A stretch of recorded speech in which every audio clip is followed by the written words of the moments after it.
Você que está gestante, que está esperando o nenenzinho e não tem ideia de como cuidar desse bebê no primeiro mês de vida, no vídeo de hoje nós vamos falar um pouquinho a respeito de alguns cuidados essenciais para cuidar da saúde do neném nesse momento, porque são muitas dúvidas que acontecem, são muitos palpites, então a gente vai explicar um pouquinho sobre como fazer esse cuidado da melhor forma, baseado nas principais, nas maiores evidências atuais. Eu sou Ana Carolina, sou médica, pediatra e homeopata da equipe da Luz de Candeeiro. Nesse vídeo a gente vai abordar 6 cuidados essenciais com um bebê recém-nascido. Se você tem dúvidas, assiste o vídeo até o final e deixe suas perguntas no comentário. Então, o primeiro ponto que a gente vai falar é sobre o cuidado com o umbigo do neném. A gente sabe que quando o bebê nasce, o umbiguinho nasce junto com o neném. Esse umbigo ele é clampeado depois do parto e ele é um tecido que vai se decompor. Então, como que a gente faz para cuidar desse umbigo até que ele caia? É pensar que a gente sempre tem que deixar o umbigo limpo e seco. Então, o ideal sempre é lavar com água e sabão e deixar o umbigo bem sequinho e fora da área das fraldas. Se não for possível lavar com água e sabão, a gente pode usar o álcool 70 para limpar o umbigo durante as trocas de fralda. Normalmente, o coto umbilical vai cair entre 5 até 14 dias de vida. E durante esse período, a gente precisa manter esses cuidados de higiene. Depois que o umbiguinho cai, pode ser que se forme uma cicatriz, essa cicatriz forme casquinhas. Essas casquinhas elas podem soltar, podem sangrar um pouquinho, e é importante que durante esse momento de cicatrização, mesmo depois que o umbigo cai, a gente mantenha esses cuidados de higiene até que não tenha mais casquinha e nem secreção no umbiguinho do neném. O segundo cuidado que a gente vai falar hoje é sobre como escolher os melhores produtos para a pele do bebê recém-nascido. Então, o ideal é que os produtos eles tenham um pH próximo da pele do neném e que não tenham substâncias que são ruins para a pele das crianças, como fitalatos, parabenos e perfume. A gente deve evitar qualquer produto que tenha perfume, porque dentro da fragrância pode existir várias substâncias que a indústria não precisa dizer qual é. Desde substâncias que são irritativas, que podem causar alergia, até substâncias que podem alterar o metabolismo do bebê recém-nascido. Então, a gente pode, no sabonete, escolher esses sabonetes que são mais próximos do pH da pele do bebê, e de preferência produtos hipoalergênicos. No primeiro mês, nos primeiros meses de vida, basicamente o que a gente vai usar é o sabonete, condicionador, shampoo, são coisas que vão vir mais para frente. Em relação ao hidratante, nem sempre é necessário usar hidratante na pele do recém-nascido. Se a gente for usar um hidratante, dá preferência para as linhas também hipoalergênicas e sem fragrância. Uma coisa legal para substituir o hidratante são os óleos vegetais 100% prensado a frio. Óleo de coco, óleo de semente de gergelim, de semente de abacate, podem fornecer uma boa hidratação para a pele do bebê sem ter tanto produto químico. Em relação aos produtinhos para lavar as roupas do bebê, é importante a gente lembrar que o bebezinho ele vai ficar no nosso colo a maior parte do tempo. Então não faz sentido que eu precise lavar as roupas do neném separado da minha. Eu posso lavar a roupa do neném normalmente, assim como eu lavo a minha roupa, usando os produtos que eu já uso de maneira habitual. É importante sempre a gente fazer enxágues para que a gente tenha certeza de que foi removido todo o excesso de sabão e de amaciante das roupas. O terceiro ponto que eu vou conversar hoje é a respeito da amamentação. A gente sabe que a amamentação é um mundo, é muita coisa para falar e é muito conhecimento em relação à amamentação. Inclusive aqui no canal tem outros vídeos falando sobre esse assunto, quem quiser se aprofundar mais. Mas o que eu posso te dizer agora, você gestante, antes do seu neném chegar, o que eu posso fazer em relação à amamentação? É lembrar que o maior investimento que eu posso fazer para a saúde do meu filho nesse início é amamentar.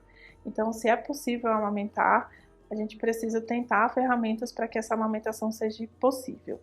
A forma que eu posso me preparar para amamentar na gestação é através do conhecimento, né? Eu tendo conhecimento, eu lendo sobre a amamentação, eu entendendo que a amamentação é um desafio, que não depende só do instinto, mas que depende de técnica, e construir uma boa rede de apoio, né? Pessoas que vão te ajudar a amamentar, principalmente se houver dificuldade durante o processo. Então, desde já, procurar uma consultoria de amamentação e conscientizar a família, as pessoas que estão ao nosso redor, sobre a importância do apoio à amamentação. O quarto ponto que eu vou falar um pouquinho é a respeito das cólicas. A A gente sabe que uma das principais queixas dos bebezinhos aí, menores de 3 meses, nos primeiros meses de vida, são as cólicas. O que é importante eu saber a respeito das cólicas?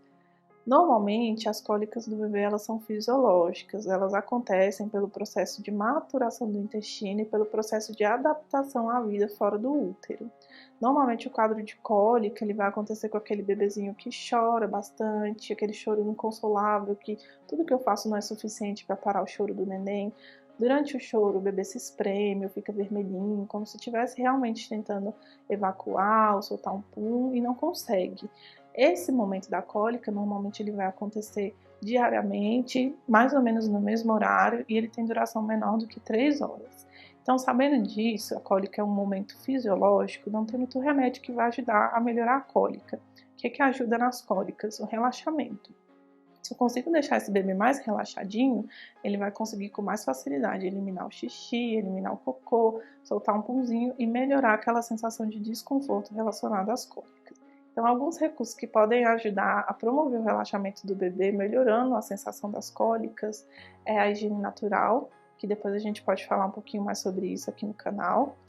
Também o banho, contato pele a pele, a própria amamentação, as massagens na barriga, tudo isso são situações em que a gente pode usar para ajudar no relaxamento desse bebê e, consequentemente, melhorando a sensação de dor ou de desconforto das cólicas. A gente sabe que a maioria dos bebês vai ter um quadro de refluxo fisiológico e ele acontece normalmente ou porque o bebezinho mama mais do que cabe no estômago, ou porque muda muito rapidamente de posição, porque a musculatura do abdômen ainda não está bem desenvolvida, porque os esfíncteres, que são essas válvulas do esôfago, do estômago, ainda são um pouquinho frouxas. Então, por conta de tudo isso, o refluxo ele vai acontecer normalmente na maioria dos bebês. A gente deve se preocupar se esse bebê golfa, mas é irritado, chora muito, se está perdendo peso. Aí a gente pode pensar mais num refluxo que já não é mais tão fisiológico e é mais patológico. Então, se o bebê golfa, mas fica feliz, tá tudo bem. Agora, se o bebê golfa, mas se irrita, chora e é como se ele estivesse sentindo dor, aí já precisamos procurar a ajuda do pediatra para identificar uma possível patologia. Um ponto que eu gostaria de falar um pouquinho é a respeito do desenvolvimento do neném nesse primeiro momento.